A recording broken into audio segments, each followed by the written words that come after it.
Selamat sore Pak, perkenalkan saya Semara, sebagai dokter jaga di klinik ini. Sebelumnya boleh saya tahu nama Bapak? Nguras Giarte, Dari Pak Murah, saat ini umurnya berapa Pak? 55 tahun, 55 tahun ya Pak ya. Tinggal di mana Pak? di Denpasar. Di Denpasar. Lalu sebelumnya boleh saya tahu ya Pak ya pekerjaannya Pak? Sopir. Supir ya Pak ya. Ya. Lalu sebelumnya saya boleh tahu juga Pak keluhannya Pak alami sampai datang kemari. Sakit kepala Sakit kepala ya Pak ya. Ya. Sudah sejak kapan? sejak 3 hari yang lalu. 3 hari yang lalu ya. Ya. Kalau juga saya boleh tahu di sini ada riwayat penyakit sebelumnya Pak? Ada Mm-mm. hipertensi Hipertensi ya. ya sejak 10 tahun yang lalu. Sudah sebelumnya hipertensi, oke. Kalau untuk di keluarga Pak? Ada Mm-mm. bapak saya sakit jantung. Oh gitu ya. Ya. Lalu Pak, di sini saya akan melakukan pemeriksaannya Pak ya. Jadi pemeriksaannya ada pemeriksaan GVP, itu tekanan vena jugularis. Kemudian juga di sini kita akan melakukan pemeriksaan yaitu pemeriksaan interpretasi dari X-ray juga ya Pak ya. Oke. Jadi pemeriksaan untuk GVP-nya ini nanti Bapak akan membuka pakaian Bapak, nanti Bapak bisa berbaring di bed, dan nanti saya akan melakukan persiapan alat terlebih dahulu dan juga melakukan tindakan aseptik. Apakah Bapak bersedia? Siap. Oke, baik Pak. Baik, di sini saya akan melakukan tindakan cuci tangan terlebih dahulu.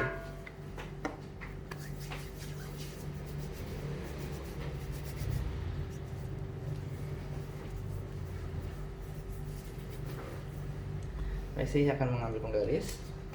Dan di sini pasien bisa dalam posisi ini ya, posisi terlentang tanpa bantal terlebih dahulu. Baik, bisa diarahkan ke pasien untuk ininya. Bahwa di sini untuk pasien pertama kali adalah dalam posisi tertidur dalam keadaan terlentang tanpa menggunakan bantal atau mengetahui terlebih dahulu apakah ada titik kolapsnya. Maaf, saya sedikit menyeret garis. Kemudian di sini saya tidak menemukan ada titik kolaps dan saya akan meminta pasien untuk mengenakan bantalnya, meletakkan bantal untuk posisi 30 derajatnya. Ya, bisa. Terima kasih Pak. Baik, di sini saya akan minta pasien untuk menengok ke kiri, Pak. Menengok ke kiri, Pak. Oke. Di sini saya akan melakukan pijatan pada vena jugularis untuk mengetahui ondulasinya. Dari bawah angulus mandibularis, dari bawah angulus mandibularis saya pijat ke bawah. Oke. Lihat ada pulsasi tertinggi di situ. Oke, saya sih mendapatkan pulsasi tertingginya. Saya akan letakkan penggaris di sini untuk melakukan pengukuran. Oke. Saya akan letakkan penggaris di manubrium sterni.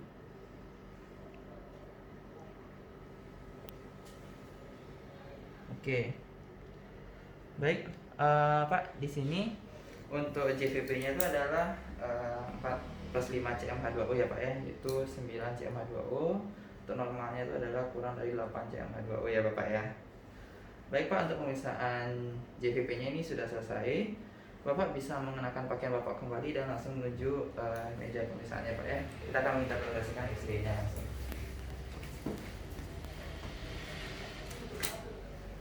Baik, kemudian saya akan melakukan interpretasi pada X-ray-nya. Baik, bisa diarahkan terlebih dahulu. Di sini kita sudah memiliki citra X-ray, yaitu di sini ada citra X-ray dari pasien. Kita di sini sebelumnya harus melihat dulu beberapa hal, di antaranya adalah markernya.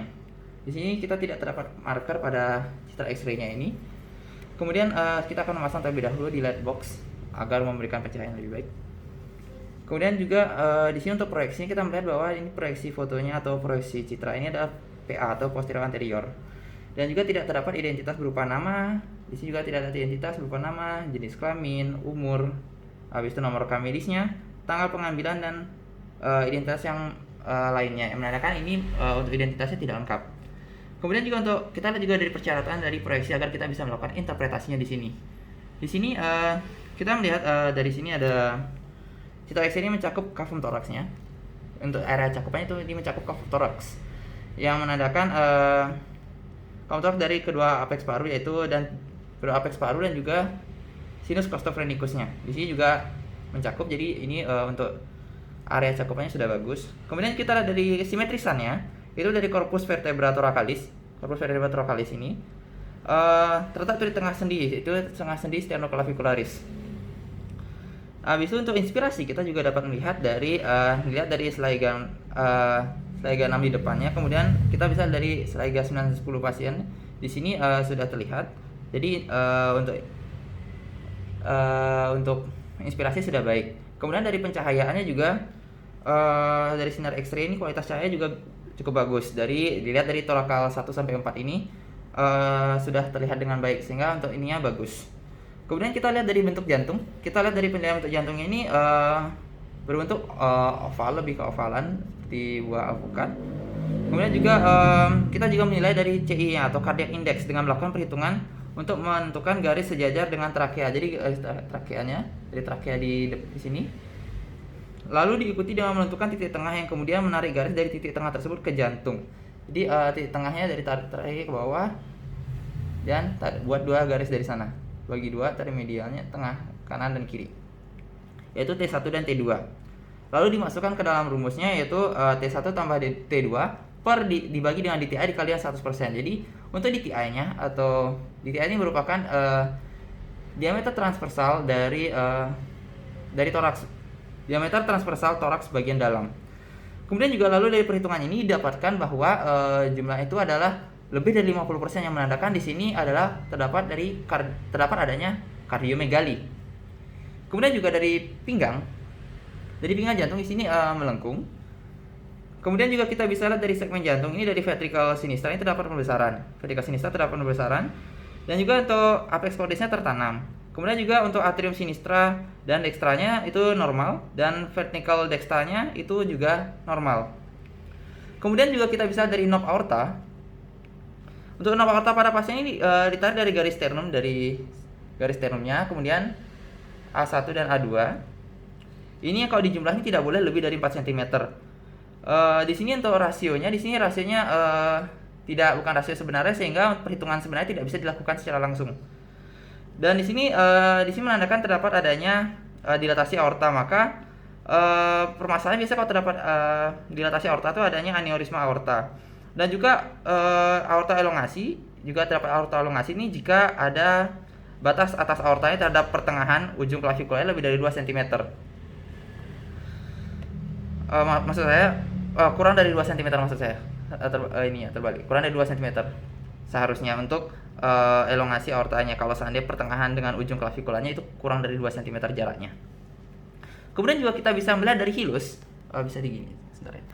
Untuk dari hilusnya ini, untuk hilusnya itu normal, yang di kiri lebih tinggi daripada yang di kanan.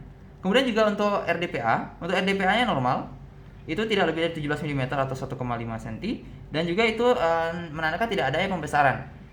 Dan juga untuk cara vaskuler paru, untuk cara vaskulernya ini, itu tidak ada ini juga cara vaskuler paru ini normal, karena caranya ini sepertiga di lapang paru dan tidak ada peningkatan corak maupun pengurangan corak itu sendiri, dan ini menumpuk di bawah dibandingkan yang di atas, lebih ramai yang di bawah coraknya, yang menandakan ini normal. Kemudian juga kita dari parenkim paru. Untuk parenkim parunya di sini tidak ada tanda-tanda perkabutan yang menandakan tidak ada penumpukan cairan atau edema. Kemudian juga untuk sudut costophrenikusnya kita bisa lihat di sini itu masih tajam dan tidak ada tanda-tanda yang menandakan bahwa terdapat adanya efusi pleura. Sehingga berdasarkan dari hal-hal tersebut, kita dapat memikirkan bahwa untuk kesan yang diberikan pada citra ini merupakan kesan dari kardiomegali dengan perbesaran ventricle sinistra. Perbesaran ventricle sinistra pada pasien. Sehingga ini dapat didiagnosis bahwa kasus ini adalah hipertrofi pada ventricle kiri yang menandakan adanya kardiomegali dengan perbesaran pada ventricle sinistra atau kiri pada pasien. Baik, di sini kemudian kita akan kembalikan pada pasien. Baik, bisa dikembalikan pada pasien. Baik Bapak, dari hasil interpretasi X-ray-nya tadi itu adalah terdapat ini ya Pak ya, kardiomegali ya Pak ya, dengan perbesaran pada ventricle sinistra ya Bapak ya. Jadi di sini saya ingin menyarankan Bapak untuk melakukan pemeriksaan lebih lanjut dengan dokter spesialis jantung paru ya Bapak ya. Jadi di sini ada sedikit resep ya Pak ya, dan juga surat rujukan dokternya nanti. Semoga bisa bermanfaat dan semoga lekas sembuh ya Pak. Terima kasih Pak diperkenalkan kakak ruangan ya Pak. Ya itu semua Pak.